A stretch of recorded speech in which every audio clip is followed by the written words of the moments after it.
Hello everyone, this is Vijay Thackeray from definite success पाठशाला। एक ऐसा प्लेटफॉर्म, एक ऐसी पाठशाला जहां पे डेफिनेट सक्सेस है। अगर आपने ज्वाइन किया तो आपकी सक्सेस यहां पे तय हो जाती है। तो इस साल टीम डेफिनेट सक्सेस पाठशाला लेके आए हैं नए अंदाज में सरप्राइजेस सरप्राइजेस और सरप्राइजेस, जिसमें हम लोग बात करने वाले हैं after the completion of the chapter. हम लोग डिस्कस करेंगे यहाँ पे डीपीपी डेली प्रैक्टिस पेपर, जिससे आपका पूरा जो भी तैयारी की गई है उसमें परफेक्शन आने में ज्यादा समय नहीं लगेगा। तो इस समय को बचाने के लिए हम लोग डीपीपी बहुत इत्मीनान से, बहुत समझ के साथ करते हैं दोस्तों। तो एग्जाम पॉइंट ऑफ व्यू से ये सारे क्वेश्चन दोस्तों यहाँ पे इंपॉर्टेंट है। तो हम लोग बात करेंगे क्लास 9 के धुरंधर जो आ चुके हैं उनके लिए chapter number 2, socialism in Europe and the Russian revolution. क्या हुआ सोशलिज्म, कैसे आया यूरोप में और ये पहुंचते पहुंचते रशिया पहुंच गया भाई। तो कैसे पहुंचा, ये सारे जो हम लोगों ने चीजों को पढ़ा था इस पूरे एंटायर चैप्टर में, उसको प्रैक्टिकली इंप्लीमेंट करने वाले हैं दोस्तों with the help of DPP. तो डीपीपी नंबर 1 में हम लोग बात करेंगे यहाँ पे सारे के सारे क्वेश्चंस की इन अ डिटेल फॉर्म। सारे क्वेश्चंस को हम लोग यहाँ पे समझेंगे और फिर यहाँ पे दोस्तों आंसर करेंगे। ठीक है भाई, चलिए। तो इस तरीके से क्वेश्चन नंबर 1 आपके सामने आ जाता है। क्वेश्चन नंबर 1 कहता है यहाँ पे, Who was the leader of Bolsheviks during the Russian Revolution? जब यहाँ पे रशियन रेवोल्यूशन होता है तो उस समय पे कौन ऐसा पर्सन था जो कि बोल्शेविक्स को जो है यहाँ पे लेड करता है। ठीक है भाई, चलिए। तो ये बात है लगभग 1917 की, 1917 की है ना भाई। चलिए, तो 1917 आप लोग को याद रखना है दोस्तों। अब यहां पे ये दी गई थी लेनिन्स अप्रैल थीसिस।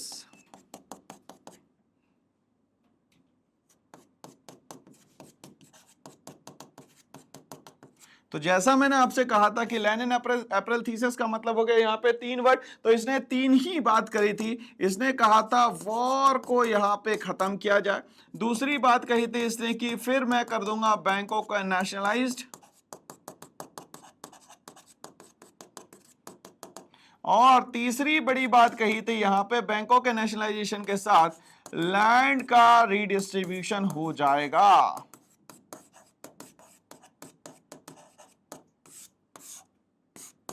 चलिए, तो यहां पे ये तीनों बातें हम लोगों को किसकी याद रखनी है दोस्तों? तो वो याद रखनी है दोस्तों यहां पे व्लादिमीर लेनिन की। ठीक है भाई, चलिए याद रखिएगा।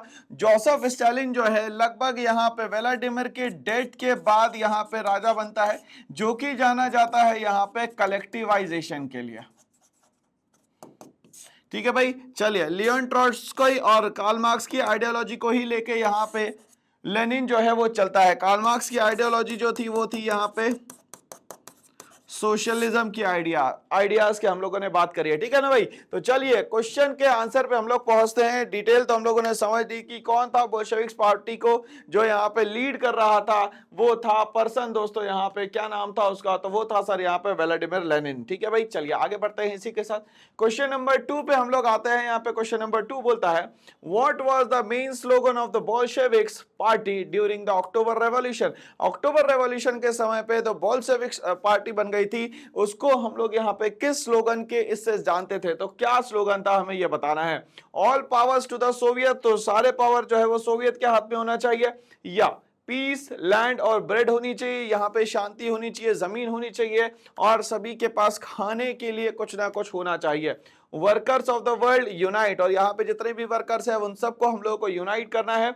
लिबर्टी, इक्वालिटी एंड फ्रेटर्निटी, जैसे ये लिबर्टी, इक्वालिटी और फ्रेटर्निटी दिमाग में आता है तो आपके दिमाग में फ्रेंच रेवोल्यूशन यहाँ पे आ जाना चाहिए। ठीक है भाई। तो अक्टूबर रेवोल्यूशन जब हुआ, यहाँ पे मेन स्लोगन रहा बोल्शेविक्स पार्टी का पीस, लैंड एंड ब्रेड। याद रखिएगा दोस्तों, पीस, लैंड एंड ब्रेड। ठीक है भाई, चलिए आगे बढ़ते हैं इसी के साथ। नेक्स्ट क्वेश्चन पे आते हैं। Which event mark the beginning of the Russian revolution? कौन से इवेंट से यहाँ पे स्टार्ट होता है दोस्तों रशियन रेवोल्यूशन? तो आप लोग को याद है दोस्तों यहाँ पे कि एक रेवोल्यूशन हुआ था जो कि यहाँ पे व्लादिमीर लेनिन के अंडर में हुआ था, और वो था यहाँ पे कौन सा रेवोल्यूशन? February revolution. ठीक है ना भाई, चलिए। ब्लडी संडे कब हुआ था? तो ब्लडी संडे की कहानी जो है वो है दोस्तों यहाँ पे 1905 की। तो चलिए भाई, ब्लडी संडे को हम लोग थोड़ा सा यहाँ पे समझ लेते हैं। यहाँ पे जो रिवर है, इस रिवर का नाम है दोस्तों रिवर नेवा। इसको समझने की जरूरत यह है कि रिवर नीवा के जो लेफ्ट हैंड साइड पे है, लेफ्ट हैंड के साइड पे यहाँ पे पैलेसेस थे, जिसमें यहाँ पे ड्यूमा भी आता है और विंटर पैलेस भी आता है।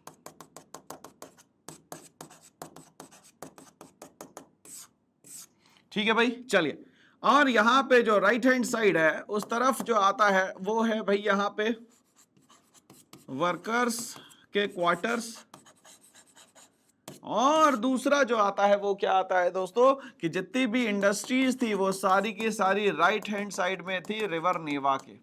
ठीक है भाई, चलिए। अब यहाँ पे राइट हैंड साइड वाले जब लेफ्ट हैंड साइड में जाते हैं, under the leadership of father Gapon, इन पे अटैक कर दिया जाता है। इसमें बहुत सारे लोग मारे जाते हैं, लगभग 100 लोग यहाँ पे किल्ड हो जाते हैं और 300 लोग यहाँ पे जो है घायल हो जाते हैं। और इसी दिन को नाम से जाना जाता है दोस्तों यहाँ पे ब्लडी संडे। किस नाम से जाना जाता है जो दोस्तों यहाँ पे? Bloody Sunday. ठीक है ना भाई, चलिए। और इसी के जस्ट पहले हुआ था फेब्रुअरी रेवोल्यूशन। अक्टूबर रेवोल्यूशन हुआ है दोस्तों यहाँ पे बात करेंगे हम लोग फिर। और ये कॉरिडोर, ये अफेयर, ये तो यहाँ पे कनेक्टेड ही नहीं हो रहा है दोस्तों यहाँ पे, है ना भाई। चलिए, तो यहाँ पे क्लियर हो गया है हमें कि ये रेवोल्यूशन कब हुए और कैसे हुए। ठीक है भाई, तो आंसर क्या होना चाहिए दोस्तों यहाँ पे? तो आंसर दोस्तों यहाँ पे होगा फेब्रुअरी रेवोल्यूशन। ठीक है, इस तरीके से यहाँ पे शुरुआत हो जाती है ना भाई। चलिए, और ये अक्टूबर रेवोल्यूशन जो है हो जाएगा 1905 में, ये हो जाएगा 1917 में। ठीक है भाई, चलिए, ये कहानी को याद रखिएगा, एग्जाम में काम आएगी दोस्तों आपको यहाँ पे। चलिए भाई, तो आंसर क्या होना चाहिए? क्लियर हो गया क्या यहाँ पे दोस्तों? यहाँ पे चलिए, तो फेब्रुअरी रेवोल्यूशन जो है वो होता है 1917 में, अक्टूबर रेवोल्यूशन होता है 1905 में, और ब्लडी संडे भी 1905 की घटना है। ठीक है भाई, चलिए, तो आंसर यहाँ पे क्लियर है। आगे बढ़ते हैं इसी के साथ। क्वेश्चन नंबर 4 हमसे क्या कहता है? What was the name of Russian parliament created after the 1905 revolution? ठीक है, तो यहाँ पे बोल रहा है कि रशियन पार्लियामेंट का क्या नाम था आफ्टर द 1905 रेवोल्यूशन। ठीक है भाई, क्या इसको सोवियत्स कहते थे, क्या इसको हम लोग यहाँ पे ड्यूमा कहते थे, क्या जेम्स्टोवो कहते थे, या प्रोविजनल गवर्नमेंट कहते थे? तो हम लोगों को पता है कि सर यहाँ पे इसको कहा जाता था ड्यूमा, जो कि यहाँ पे कॉन्स्टिट्यूएंट असेंबली बनाने के लिए, यहाँ पे पार्लियामेंट्री फॉर्म ऑफ गवर्नमेंट बनाने के लिए यहाँ पे पार्लियामेंट बनाया गया था। तो इसको कहते हैं दोस्तों यहाँ पे ड्यूमा। क्या कहते हैं दोस्तों यहाँ पे? ड्यूमा कहते हैं सर। ठीक है, चलिए, क्वेश्चन क्लियर, आंसर क्लियर। आगे बढ़ते हैं इसी के साथ। क्वेश्चन नंबर 5 बोलता है the treaty of Brest Litovsk was signed between, दो कंट्री के बीच में ये ब्रेस्ट लिटोज जो है वो साइन हो जाती है। वो कौन सी यहाँ पे कंट्रीज थी? क्या वो रशिया जर्मनी थी, क्या वो रशिया ब्रिटेन थी, क्या वो रशिया फ्रांस थी, और क्या ये यहाँ पे रशिया और जापान थी? तो ठीक है भाई, चलिए, इसके लिए हम लोगों को कहीं ना कहीं समझना पड़ेगा कि भाई वर्ल्ड वॉर 1, ठीक है, क्या हुआ था भैया? World war 1। ठीक है, चलिए, वर्ल्ड वॉर 1 की कंट्रीज को हम लोग थोड़ा सा याद कर लेते हैं एक बार। चलिए,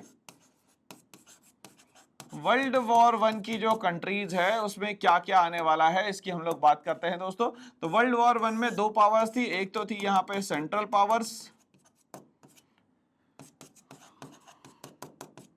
और दूसरी जो थी उसको हम लोग कहते हैं यहाँ पे एलाइड पावर्स।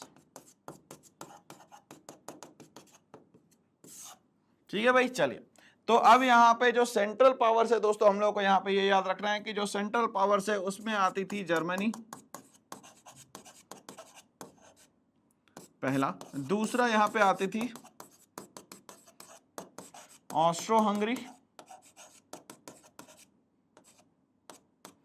तीसरा दोस्तों जो यहाँ पे आती थी वो थी यहाँ पे टर्की,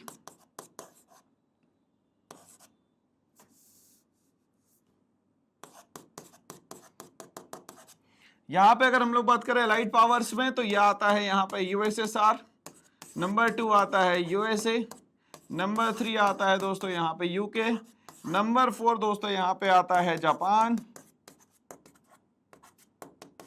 फिर दोस्तों यहाँ पे आता है फ्रांस,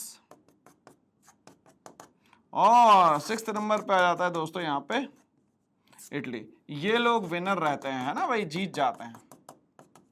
और कहीं ना कहीं ये वर्ल्ड वॉर 1 की शुरुआत हो जाती है 1914 से लेकर लगभग 1918 तक के ये पूरा वर्ल्ड वॉर दोस्तों यहाँ पे चलता है, ठीक है भाई। चलिए, और ब्रेस्ट लिटोस जो है वो होता है यहाँ पे रशिया और जर्मनी के बीच में साइन। किसके बीच में होता है दोस्तों? यहाँ पे रशिया और जर्मनी के बीच में ब्रेस्ट लिटोस जो है वो यहाँ पे साइन होता है, ठीक है भाई। चलिए, तो आगे बढ़ते हैं इसी के साथ। Which ideology influence the Russian revolution the most? कौन सी आइडियोलॉजी जो है रशियन रेवोल्यूशन को यहाँ बहुत ज्यादा जो है यहाँ पे जो है इन्फ्लुएंस करती है? क्या वो कैपिटलिज्म है, क्या वो सोशलिज्म है, या फासिज्म है, या लिबरलिज्म है? ठीक है ना भाई। चलिए, तो यहाँ पे हम लोगों को क्लियर है दोस्तों कि कैपिटलिज्म का मतलब होता है एक ऐसा सेक्टर, एक ऐसी इकोनॉमी जहां पे पैसे कमाने की ही बात की जाए, सोसाइटी के बारे में कुछ भी ना सोचा जाए। सोशलिज्म का मतलब यहां पे हुआ जहां पे हम लोग सोसाइटी के बारे में सोचे, और रशियन रेवोल्यूशन में सबसे ज्यादा सोसाइटी के बारे में सोचा गया, जिसके लिए कहीं ना कहीं कार्ल मार्क्स की आइडियोलॉजी को हम लोग यहाँ पे जानते हैं, रॉबर्ट ओवन के यहाँ कंट्रीब्यूशन की बात को हम लोग यहाँ पे याद करते हैं, ठीक है भाई। तो चलिए, इस तरीके से कैपिटलिज्म सोसाइटी आगे चल के व्लादिमीर लेनिन और स्टालिन यहाँ पे कंटिन्यू इसको करते हैं। इस तरीके से रशिया में जो टोटल आइडियोलॉजी चलती है वो चलती है दोस्तों यहाँ पे सोशलिज्म आइडियोलॉजी, ठीक है भाई। आंसर क्लियर हो गया हम लोगों को सर कि सोशलिज्म आइडियोलॉजी क्यों है यहाँ पे, ठीक है भाई। मतलब यहाँ पे वर्कर्स के बारे में ज्यादा सोचा जाता है। हम लोगों ने देखा था कि शुरुआत में Russian democratic social worker party बनाई जाती है, फिर यहाँ पे बनाई जाती है रशियन सोशल पार्टी। तो इस तरीके से समझ में आ रहा है कि सोसाइटी के लिए यहाँ पे बहुत ज्यादा सोचा गया, क्योंकि यहाँ पे देखा गया कि वेजेस जो है कंटिन्यूअसली कम हो रहे थे और यहाँ प्राइसेस बढ़ रहे थे। तो यहाँ पे जो रिवॉल्ट होता है, अक्टूबर रेवोल्यूशन, कहीं ना कहीं ये कारण था, ठीक है। ब्लडी संडे हम लोगों ने समझा, मतलब वर्कर्स के लिए यहाँ पे हर चीज के लिए सोचा जा रहा है, एम्प्लॉयमेंट जनरेशन के लिए सोचा जा रहा है। तो ये सारी आइडियोलॉजी जो है वो सोशलिज्म की आइडियोलॉजी होती है दोस्तों। चलिए भाई, आगे बात करते हैं हम लोग यहाँ पे क्वेश्चन नंबर 7 की। क्वेश्चन नंबर 7 हमसे कहता है the Russian civil war was fought between. अब यहाँ पे रशियन सिविल वॉर जो है वो किन दो लोगों के बीच में होता है? क्या वो रेड आर्मी के बीच में होता है और व्हाइट आर्मी के बीच में होता है? क्या वो बोल्शेविक्स के बीच में होता है या मेंशेविक्स के बीच में होता है? या सोवियत्स और ड्यूमा के बीच में होता है? और या जारसिस्ट एट द प्रोविजनल गवर्नमेंट के बीच में होता है? तो आपको पता है सिविल वॉर तो लोगों के बीच में होगा, तो यहाँ पे रेड आर्मी और व्हाइट आर्मी के बीच में होता है दोस्तों यहाँ पे रशियन सिविल वॉर। कौन सा होता है दोस्तों यहाँ पे? रशियन सिविल वॉर, ठीक है भाई। चलिए, तो ये मल्टीपल चॉइस क्वेश्चन के यहाँ पे बहुत यूनिक क्वेश्चन है जो एग्जाम में आपके यहाँ पे इंपॉर्टेंट होंगे। चलिए आगे बढ़ते हैं इसी के साथ। क्वेश्चन नंबर 8 क्या कहता है? What was the main purpose of Lenin's new economic policy? New economic policy जो लेनिन की थी उसमें क्या यहाँ पे उसका मेन पर्पस था, ये हम लोगों को यहाँ पे बताना है, ठीक है भाई। To completely nationalise all industries. यहाँ पे इसने ये कहा था कि अगर मेरे अप्रैल थीसिस के हिसाब से काम करेंगे तो तीन बातें होगी, बैंकों को सेंट्रल नेशनलाइज करा जाएगा, यहाँ पे लैंड डिस्ट्रीब्यूशन होगा, और यहाँ पे वॉर को जो है वो डिक्लेयर कर दिया जाए कि कैंसिल हो चुका है, ठीक है। तो नेशनलाइजेशन ऑफ इंडस्ट्रीज की कोई बात नहीं हुई थी यहाँ पे। To introduce state capitalism, capitalism की कोई दूर दूर तक की बात नहीं कही थी। क्यों? क्योंकि कहीं ना कहीं लेनिन सपोर्ट करता था सोशलिज्म को। To encourage peasants farming, but यहाँ पे हमें ये पता है कि रशिया की जो इकोनॉमी थी वो mainly 85% dependent on the agriculture थी, ठीक है भाई, फार्मिंग थी, तो वो कहीं ना कहीं सपोर्ट करेगा यहाँ पे फार्मर्स का। And small scale private trade, और यहाँ पे स्मॉल स्केल प्राइवेट ट्रेड को एनकरेज करते हैं यहाँ पे Vladimir Lenin. To create collective farms, collective farms की बात तो यहाँ पे स्टालिन ने करी थी, ना कि यहाँ पे लेनिन ने करी। तो आंसर क्या होना चाहिए दोस्तों? To encourage peasants farming and small scale private farms या प्राइवेट ट्रेड्स, ठीक है भाई। चलिए, यहाँ पे आंसर क्लियर हम लोगों को। क्वेश्चन नंबर 9 की तरफ जाते हैं। क्वेश्चन नंबर 9 हम लोगों से बोलता है यहाँ पे which revolution overthrew the provisional government in Russia. ऐसे कौन सा रेवोल्यूशन हुआ था जिसके समय ये जो प्रोविजनल गवर्नमेंट बनाया गया? प्रोविजनल गवर्नमेंट तो तब बनेगी जब जो जार्क है वो चला जाएगा। अब ये जार कौन है भाई? तो जार जो है यहाँ पे मोनार्क था रशिया का, ठीक है भाई। चलिए, तो आप लोगों को यहाँ पे क्लियर है कि ये provisional government, which revolution overthrew the provisional government, provisional government को यहाँ पे ओवरथ्रू करने वाला यहाँ पे कौन था, ये हम लोगों को बताना है भाई, ठीक है भाई। चलिए, तो प्रोविजनल गवर्नमेंट को ओवरथ्रू करने वाला कौन होगा भैया? अक्टूबर रेवोल्यूशन होगा, ठीक है ना भाई। चलिए, अब इंडस्ट्रियल रेवोल्यूशन कब से स्टार्ट हो गया? तो सर यहाँ पे 1760 से लेके 1770 से इंग्लैंड में ये इंडस्ट्रियल रेवोल्यूशन स्टार्ट हो जाता है। फिर धीरे धीरे ये आता है फ्रांस में, और ये आता है धीरे धीरे करके जर्मनी में। लगभग यहाँ पे ये 18th सेंचुरी में यहाँ पे रहता है, 19th सेंचुरी में फ्रांस में आता है, 20th सेंचुरी तक ये जर्मनी पहुंच जाता है दोस्तों, ठीक है। अगर हम लोग यहाँ पे फ्रेंच रेवोल्यूशन की बात करें तो ये स्टार्ट होता है दोस्तों यहाँ पे 14 जुलाई 1789 89 को, ठीक है भाई। चलिए, और यहाँ पे हम लोग बात करेंगे दोस्तों कि फेब्रुअरी रेवोल्यूशन और अक्टूबर रेवोल्यूशन की बात करेंगे तो फेब्रुअरी रेवोल्यूशन जो है लगभग 1917 की बात हो गई यहाँ पे, और जो अक्टूबर रेवोल्यूशन है यहाँ पे बात हो जाएगी दोस्तों 1905 की। इसमें एक इवेंट याद रखना है हम लोगों को, जिसको हम लोग बोलते हैं दोस्तों यहाँ पे ब्लडी संडे। और यहाँ पे 1970 का जो फेब्रुअरी रेवोल्यूशन है ये बहुत इंपॉर्टेंट है भाई, और यहाँ पे कहीं ना कहीं व्लादिमीर लेनिन जो है इसको पूरा का पूरा लीड करता है, ठीक है भाई। चलिए, तो आंसर क्या होना चाहिए दोस्तों, हम लोग को यहाँ पे क्लियर हो गया कि प्रोविजनल गवर्नमेंट को हटाने के लिए जो रेवोल्यूशन यहाँ पे काम आता है उसको हम लोग बोलते हैं यहाँ पे अक्टूबर रेवोल्यूशन। क्या बोलते हैं दोस्तों यहाँ पे, अक्टूबर रेवोल्यूशन, ठीक है भाई। चलिए आगे बात करते हैं। What was the name of the secret police established by the Bolsheviks? Bolsheviks ने यहाँ पे जो स्पेशल सीक्रेट पुलिस बनाई थी उसका नाम क्या था? इसका नाम क्या KGB था, क्या चेका था, क्या NKVD था, या ग्रू था? इसका हमें नाम बताना है, तो इसका नाम था दोस्तों यहाँ पे चेका। क्या नाम था दोस्तों यहाँ पे, Cheka is the correct name of the secret police. Exam में ये पूछा जाएगा दोस्तों, बिल्कुल याद रखिएगा। Who was the last czar of Russia? कौन सा जार जो है लास्ट था, यहाँ पे हम लोगों को बताना है, ठीक है भाई। चलिए, What was the last czar of the Russia? Nicholas 1, Nicholas 2, Alexander 1 या अलेक्जेंडर 2? तो आपको याद है जार निकोलस सेकंड जो है हमारा यहाँ का लास्ट जार था रशिया का। और जार क्या है दोस्तों यहाँ पे, jar is a title of Russian monarch, ठीक है। रशिया का जो मोनार्क होता था उसको यहाँ पे टाइटल दिया जाता था जार, ठीक है भाई। चलिए क्वेश्चन नंबर 12 की तरफ बढ़ते हैं हम लोग। यहाँ पे क्वेश्चन नंबर 12 बोलता है Which type of government was established in Russia after the October Revolution? October revolution के बाद किस तरीके की यहाँ पे गवर्नमेंट की बात करी गई थी, ठीक है भाई। अगर ये यहाँ पे दोस्तों बोलते हैं कि भाई डेमोक्रेटिक रिपब्लिक, तो डेमोक्रेटिक रिपब्लिक की यहाँ पे जो आइडियोलॉजी है वो कहीं ना कहीं फ्रांस में देखने को मिलती है हम लोगों को, और कहीं ना कहीं हम लोगों को पूरे यूरोपियन नेशन में ये डेमोक्रेटिक रिपब्लिक की बात सुनने को मिलती है, जो कि यहां पे बात करते हैं फ्रेडरिक सोरियू, ठीक है भाई। चलिए, अगर हम लोग बात करें यहाँ पे सोशलिस्ट स्टेट, मतलब कि यहाँ पे हर काम जो होगा वो सिर्फ और सिर्फ होगा दोस्तों यहाँ पे वेलफेयर के लिए, ठीक है। मोनार्की की अगर हम लोग बात करते हैं तो मतलब सिंगल इंडिविजुअल के हाथ में सारी पावर होनी चाहिए, और फेडरल स्टेट का मतलब होता है division of power. Division of power को अगर हम लोग इजी लैंग्वेज में समझे तो यहां पे सेंट्रल गवर्नमेंट और यहां पे स्टेट गवर्नमेंट दोनों के हाथ में पावर दोस्तों यहाँ पे दी जाएगी, ठीक है भाई। चलिए यहाँ तक के क्लियर हो गया। तो यहाँ पे ये पूछा गया कि रशिया में 1905 का जो यहाँ पे अक्टूबर रेवोल्यूशन हुआ था, इसके बाद कौन सी फॉर्म ऑफ गवर्नमेंट बनाई गई, तो वो बनाई गई socialist state form of government, ठीक है भाई। बता, सोसाइटी के बारे में ज्यादा से ज्यादा यहाँ पे सोचा गया, ठीक है भाई।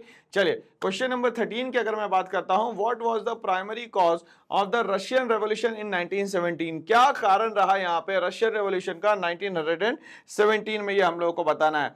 क्या यहाँ पे इकोनॉमिक हार्डशिप या मिलिट्री डिफीट हो गई थी? क्या यहाँ पे इंडस्ट्रियल प्रॉस्पेरिटी की बात हो रही थी? क्या यहाँ पॉलिटिकल स्टेबिलिटी की बात हो रही थी? या यहाँ पे सक्सेसफुल एग्रीकल्चर रिफॉर्म्स की बात हो रही थी, ठीक है भाई। चलिए, तो हम लोगों को ये पता है कि 1917 तक के आते आते यहाँ पे वर्ल्ड वॉर में भी अच्छा खासा नुकसान हो चुका था, और यहाँ पे मना किया गया था भाई जार को कि इस यहाँ पे वॉर में हम लोग एंट्री नहीं करते हैं, ठीक है। बट यहाँ पे जो जार है वो सुनता नहीं है। किसकी नहीं सुनता है सर यहाँ पे? तो यहाँ पे बात सुननी चाहिए थी इसको ड्यूमा की बात नहीं सुनी जाती, ठीक है भाई। अब इसमें नुकसान किसका होता है? तो यहाँ पे क्रॉप्स का नुकसान होता है। तीसरा यहाँ बिल्डिंग्स का नुकसान होता है। चौथा यहाँ पे हम लोग बात करें तो बहुत सारे लोग जो है इसमें किल्ड हो जाते हैं, ठीक है भाई। और इसी के कारण कहीं ना कहीं इकोनॉमिक हार्डशिप और मिलिट्री डिफीट के कारण यहाँ पे जो रशियन रेवोल्यूशन है ये बहुत तेजी से यहाँ पे बढ़ता है। तो ये मेन कारण थे दोस्तों।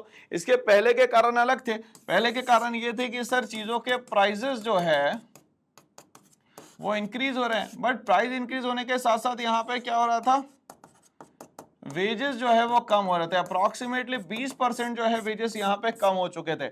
ये भी कहीं ना कहीं रीजन बनते हैं आगे चल के, ठीक है भाई। चलिए, तो ये सारे कारण है जिससे हम लोग बात कर सकते हैं यहाँ पे रशियन रेवोल्यूशन में क्या हुआ था। ठीक है भाई, यहाँ तक के क्लियर। तो आंसर क्या होगा, economic hardship and the military defeat is the correct answer. आगे बढ़ते हैं इसी के साथ next question, what was the role of Soviet in the Russian revolution. Soviet का क्या रोल था यहाँ पे रशियन रेवोल्यूशन में। दे सपोर्टेड द जार, क्या है वो जार को यहाँ पे सपोर्ट करते थे भाई। चलिए, they were councils of the workers and the soldiers, क्या ये एक काउंसिल या ये ग्रुप बन गया था वर्कर्स और सोल्जर्स का। ठीक है, दे वर द लैंडलॉर्ड्स, क्या ये लैंडलॉर्ड्स हुआ करते थे, मतलब rich class of the society हुआ करते थे। दे वर फॉरेन इन्वेडर्स, तो आप लोग को ये याद रखना है कि यहाँ पे ग्रुप बन गया था, ग्रुप में वर्कर्स और सोल्जर्स दोनों आ गए थे और इसको यहां पे कहा जाता था पेट्रोग्रेड सोवियत।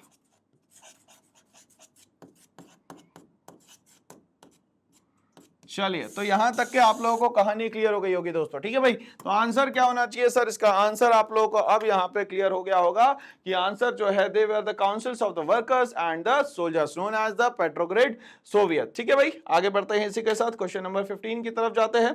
हु वर द मेंशेविक्स, मेंशेविक्स कौन थे। A faction of the Russian Socialist Democratic Labour Party, एक ऐसा ग्रुप जो कहीं ना कहीं Russian Socialist Democratic Labour Party को सपोर्ट करता था।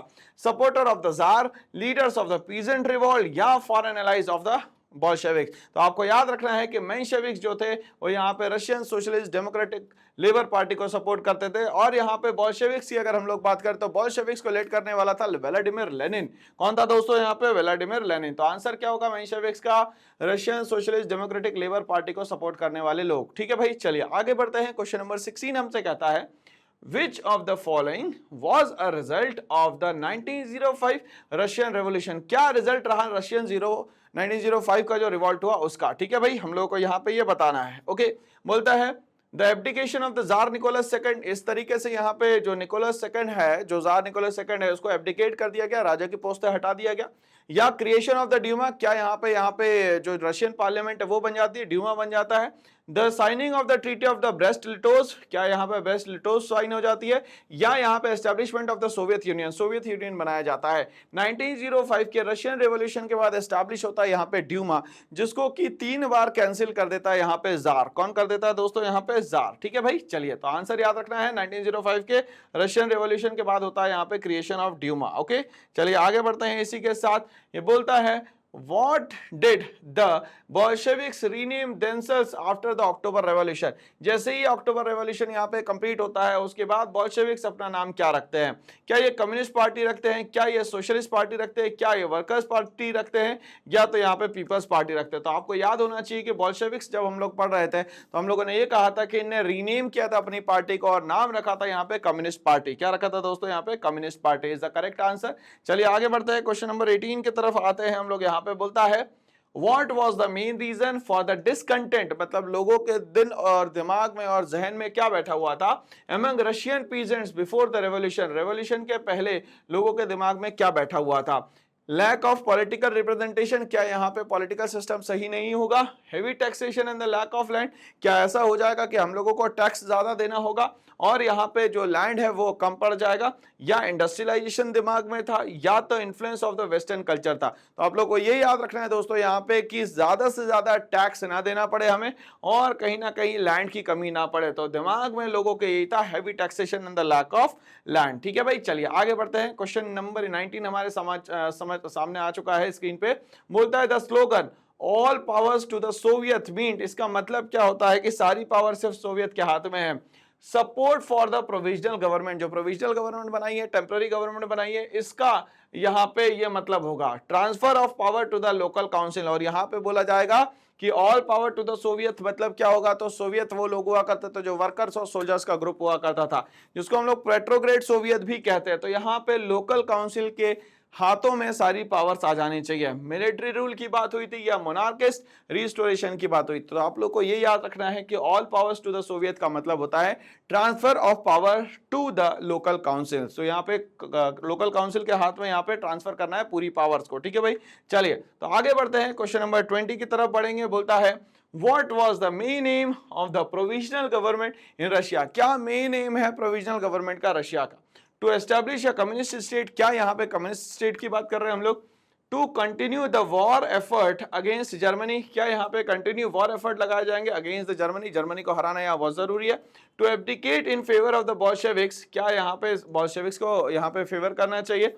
टू रिस्टोर द मोनार्की, या यहाँ पे मोनार्की को दोबारा लाया जाना चाहिए, या यहाँ पे बोल्शेविक्स को एब्डिकेट किया जाना चाहिए। तो इस तरीके से प्रोविजनल गवर्नमेंट जो कि रशिया की थी उसका मेन एम था कंटिन्यू करना वॉर, और किसके अगेंस्ट में वॉर करना है, तो दोस्तों यहाँ वॉर करना है अगेंस्ट द जर्मनी। ठीक है भाई, चलिए आगे बढ़ते हैं इसी के साथ। नेक्स्ट क्वेश्चन बोलता है Who authored the book The State and the Revolution, ये किताब लिखने वाले पर्सन का क्या नाम है। क्या ये जोसेफ स्टालिन है, क्या ये व्लादिमीर लेनिन है, क्या ये कार्ल मार्क्स है, या तो लियन ट्रॉट्स्की है। ठीक है, तो आपको याद रखना है द स्टेट ऑफ रेवोल्यूशन लिखने वाला जो पर्सन है, इस बुक को लिखने वाला जो ऑथर है वो है व्लादिमीर लेनिन। ठीक है, नाम याद रखना है दोस्तों, एग्जाम में पूछा जाता है, 1 मार्क्स भी हमारे लिए बहुत ज्यादा इंपॉर्टेंट है दोस्तों यहाँ पे। ठीक है ना भाई, चलिए क्लियर हो गया यहाँ पे। नेक्स्ट क्वेश्चन नंबर 22 हमारे पास आ रहा है। क्वेश्चन नंबर 22 क्या बोलता है, which social group primarily supported the Bolsheviks during the Russian revolution. अब यहाँ पे ऐसा कौन सा सोशल ग्रुप है जो कि सपोर्ट करता है बोल्शेविक्स को यहाँ पे रशियन रेवोल्यूशन में। क्या यहाँ पे नोबिलिटी सपोर्ट करता है, नोबिलिटी के तो ये अगेंस्ट में थे, आप लोगों को याद है, वर्कर्स तो इनकी इस पे इज्जत ही नहीं करते थे, और जैसे ही अप्रैल थीसिस कंप्लीट होता है तो वहां पे लैंड डिस्ट्रीब्यूशन की बात हो जाती है ना भाई। चलिए, तो क्या यहाँ पे नोबिलिटी की बात हो रही है, क्या यहाँ पे इंडस्ट्रियल वर्कर्स एंड पीजेंट्स की बात हो रही है, क्या यहाँ मिलिट्री ऑफिसर्स की बात हो रही है, या यहाँ पे फॉरेन डिप्लोमेट्स की बात हो रही है। तो आप लोगों को ये बात हमेशा याद रखनी है, ये इंडस्ट्रियल वर्कर और पीजेंट जो है ये कहीं ना कहीं सपोर्ट करते हैं बोल्शेविक्स को रशियन रेवोल्यूशन में। ठीक है भाई, चलिए इसीलिए पेट्रोग्रेड सोवियत में आपको बार बार याद करवा देता हूं। चलिए क्वेश्चन नंबर 23 पे मैं आता हूं। What was the impact of World War I on the Russia economy? Russia की इकोनॉमी पे World War I, जैसे कि मैंने आपको याद करवाया था उफ्जी घाट, तो उसमें क्या यहाँ पे असर पड़ता है World War I का रशिया इकोनॉमी पे। It led to the economic prosperity, इसके कारण जो रशिया की इकोनॉमी है वो बहुत ज्यादा फ्लरिश हो जाती है, बहुत ज्यादा अच्छी हो जाती है। It cost wide spread economic distress, ठीक है, वाइड स्प्रेड इकोनॉमिक डिस्ट्रेस का मतलब खाने पीने रहने के लिए जगह ना बचे, एंड फूड शॉर्टेजेस, और हर जगह क्या हो गया, फूड शॉर्टेज हो गए। क्यों, क्योंकि यहाँ पे क्रॉप को हटा दिया गया था ताकि यहाँ पे जो भी एनिमी है वो यहाँ पे ना आ जाए। ठीक है भाई, दूसरा यहाँ पे बन जाते हैं लगभग 3 मिलियन रेफ्यूजीज। ठीक है, it has not significant impact, अब वर्ल्ड वॉर 1 का कोई भी असर नहीं होता है यहाँ पे। या इट इंप्रूव्ड इंडस्ट्रियल आउटपुट, ये यहाँ पे इंप्रूव करता है इंडस्ट्रियल आउटपुट को। तो याद रखना है वर्ल्ड वॉर 1 रशिया की जो इकोनॉमी है उस पर क्या असर पड़ता है, तो इकोनॉमिक डिस्ट्रेस और फूड शॉर्टेजेस का इस पे असर पड़ता है। ठीक है भाई, चलिए आगे बढ़ता है। क्वेश्चन नंबर 24 पे मैं आता हूं। क्वेश्चन नंबर 24 बोलता है which event is referred to as the bloody Sunday, कौन सा इवेंट जो है इसको यहाँ पे हम लोग ब्लडी संडे कहते हैं। The massacre of the protester in the 1905 by the tsar troops, क्या जार ट्रूप्स और यहाँ पे प्रोटेस्टर के बीच में जो झड़प होती है उसको यहाँ पे ब्लडी संडे कहा जाता है। The assassination of the archduke Franz Ferdinand, या द अक्टूबर रेवोल्यूशन, या the signing of the treaty of Versailles. तो यहाँ पे ट्रीटी ऑफ वर्साइलेस की तो दोस्तों यहाँ पे कोई कहानी ही नहीं हो रही है ना भाई। चलिए, तो यहाँ पे आंसर क्या होना चाहिए दोस्तों, ये बताइए यहाँ पे। तो यहाँ पे आपको याद रखना है कि ब्लडी संडे का मेन रीजन क्या था कि यहाँ पे फादर गैपोन जब यहाँ पे राइट साइड से लेफ्ट साइड ड्यूमा या विक्टर पैलेस की तरफ जाते हैं तब इन पे जार के ट्रुप जो है अटैक कर देते हैं, और वो दिन रहता है संडे का, इसीलिए उसको कहा जाता है दोस्तों यहाँ पे ब्लडी संडे। क्या कहा जाता है दोस्तों यहाँ पे, ब्लडी संडे। तो प्रोटेस्टर और जार ट्रुप के बीच में यहाँ पे जो एक तरीके से प्रोटेस्ट होता है उसमें जो लोग मारे जाते हैं, लगभग 100 लोग मारे जाते हैं और 300 लोग यहाँ घायल हो जाते हैं। तो ये जो दिन रहा इसको कहते हैं दोस्तों यहाँ पे हम लोग ब्लडी संडे। क्या बोलते हैं दोस्तों यहाँ पे, bloody Sunday is the correct answer. ठीक है भाई, चलिए आगे बात करते हैं। The term Soviet originally refer to, यहाँ पे जो टर्म सोवियत है इसका मतलब ये होता क्या है, कहां से आया, कैसे आया सोवियत। इसको हम लोग द रशियन पार्लियामेंट कहते हैं, council of workers and soldiers कहते हैं, या तो हम लोग यहाँ पे द जार सीक्रेट पुलिस कहते हैं इसको, जो कि हम लोगों ने चेका पढ़ा था, याद करो। The type of Russian weapon कहते हैं, क्या ये रशियन वेपन है। तो सोवियत का मतलब होता है, मैंने कहा था पेट्रोग्रेड सोवियत, ये कॉम्बिनेशन होता है दोस्तों यहाँ पे वर्कर्स और सोल्जर्स का। किसका होता है दोस्तों यहाँ पे, वर्कर्स और सोल्जर्स का यहाँ पे ये कॉम्बिनेशन होता है। ठीक है भाई, चलिए तो आंसर क्या होगा sir, council of workers and soldiers. ठीक है भाई, चलिए आगे बढ़ते हैं। क्वेश्चन नंबर 26 की तरफ जाते हैं। क्वेश्चन नंबर 26 बोलता है which policy allowed some private businesses to reopen for profit in the Soviet Russia in the 1920s में रीओपन करने की बात करी गई। ठीक है भाई, क्या इसको वॉर कम्युनिज्म बोलते हैं, न्यू इकोनॉमिक पॉलिसी बोलते हैं, 5 ईयर प्लान बोलते हैं, या कलेक्टिवाइजेशन बोलते हैं। अब यहाँ पे स्टेट जो है वो कहीं ना कहीं प्रॉब्लम में है और यहाँ पे इनको बोला जाता है कि बिजनेस को रीओपन कर लीजिए प्रॉफिट मोटिव से, तो इसको कहा जाएगा वॉर कम्युनिज्म। क्या कहा जाएगा दोस्तों, इसको कहा जाएगा वॉर कम्युनिज्म। तो नहीं कहेंगे इसको यहाँ पे हम लोग, क्योंकि वॉर के बाद क्या स्थिति बन गई, क्यों, क्योंकि 1918 में तो वॉर ही खत्म हुआ था।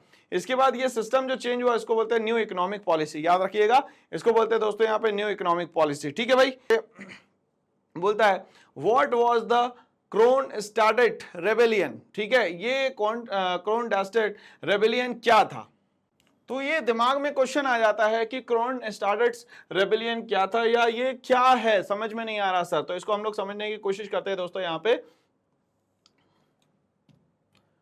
क्रोनस्टाडेट जो है ये यहाँ पे एक पोर्ट है दोस्तों। ठीक है, अब यहाँ पे ये जो पोर्ट है रशिया का, ये यहाँ पे होता क्या है कि क्रोनस्टाडेट रेबेलियन में यहाँ पे जो नेवल ऑफिसर्स होते हैं ये अगेंस्ट में चले जाते हैं बोल्शेविक्स के। और ये बात है दोस्तों 1921 की। ठीक है, ये वाली बात याद रखिएगा। ठीक है भाई, चलिए, तो a protest by the sailors against the Bolsheviks policies. तो बोल्शेविक्स पॉलिसीज के अगेंस्ट में ये क्रोनस्टाडेट रेबेलियन हुआ था। And uprising against the tsar 1905। जार 1905 की कोई कहानी नहीं है यहाँ पे। A movement led by the Mensheviks का भी कोई लेना देना नहीं है। A Bolsheviks offensive during the civil war. तो आपको याद रखना है क्रोनस्टाडेट रेबेलियन जो है वो 1921 में होता है, जो कि यहाँ पे जो सेलर्स होते हैं, नेवल ऑफिसर्स होते हैं, वो करते हैं अगेंस्ट द बोल्शेविक्स पॉलिसीज। ठीक है, या बोल्शेविक्स का जो भी यहाँ पे रूल्स एंड रेगुलेशन बनाना हुआ और यहाँ पे ये सेलर्स को पसंद नहीं आई है, इसके अगेंस्ट में बात करते हैं। ठीक है भाई, चलिए, तो यहाँ पे आंसर क्या होगा, protest by sailors against the Bolsheviks policies. ठीक है भाई, चलिए आगे बढ़ते हैं। The Russian revolution inspired revolutionary movement in which of the following countries. ठीक है, तो कौन सी कंट्रीज में यहाँ पे ये विच ऑफ द फॉलोइंग कंट्रीज में यहाँ पे रशियन रेवोल्यूशन इंस्पायर्ड करता है, ये हम लोगों को यहाँ पे बताना है भाई। ठीक है भाई, चलिए, तो ये बोलता है यहाँ पे जर्मनी में, चाइना में, मैक्सिको में, या तो सभी जगह पे, ऑल ऑफ द अबव। तो हमें याद है कि सर सभी जगह पे तो ये रशियन रेवोल्यूशन का ये जो इंस्पिरेशन है ये सब तरफ पहुंच जाता है। ठीक है भाई, चलिए आगे बात करते हैं यहाँ पे नेक्स्ट क्वेश्चन की।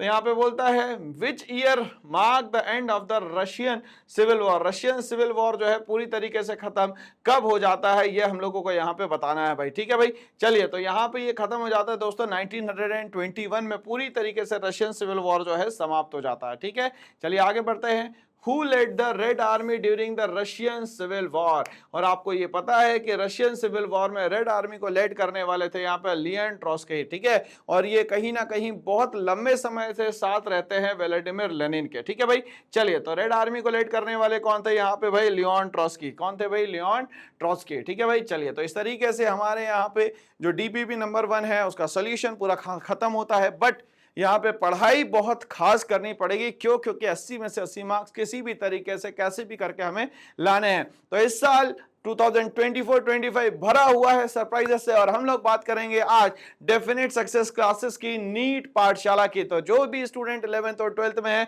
उनको सारी चीजें मिलने वाली है बिल्कुल बिल्कुल बिल्कुल मुफ्त। ठीक है भाई, चलिए, तो यहाँ पे मिलने वाली online classes, live classes, DPP, hand written notes और स्टडी मटेरियल। तो ज्यादा से ज्यादा लोगों को अगर डॉक्टर बनना है, डॉक्टरी की पढ़ाई करनी है और हमें बिकम डॉक्टर बनना है, सोच के बैठे हुए ड्रीम है हमारा डॉक्टर बनना, तो अब ये सही समय आ चुका है और आपको ज्वाइन करना चाहिए डेफिनेट सक्सेस क्लासेस की नीट पाठशाला। तो इस चैनल को जल्दी से लाइक कर दीजिए, शेयर कर दीजिए और सब्सक्राइब कर दीजिए। इसी तरीके से डेफिनेट सक्सेस पाठशाला भी आपके लिए निरंतर प्रयास कर रही है कि आपके फुल ऑन फुल मार्क्स आ जाए। तो इसके लिए भी आपको चैनल को क्या करना पड़ेगा, लाइक शेयर सब्सक्राइब करना पड़ेगा। तो डीपीपी सॉल्यूशन नंबर 1 आप लोगों ने देख लिया, तैयारी हो गई है, अब एग्जाम में जाइए और फोड़ के आइए। ठीक है भाई, thanks for watching and all the best.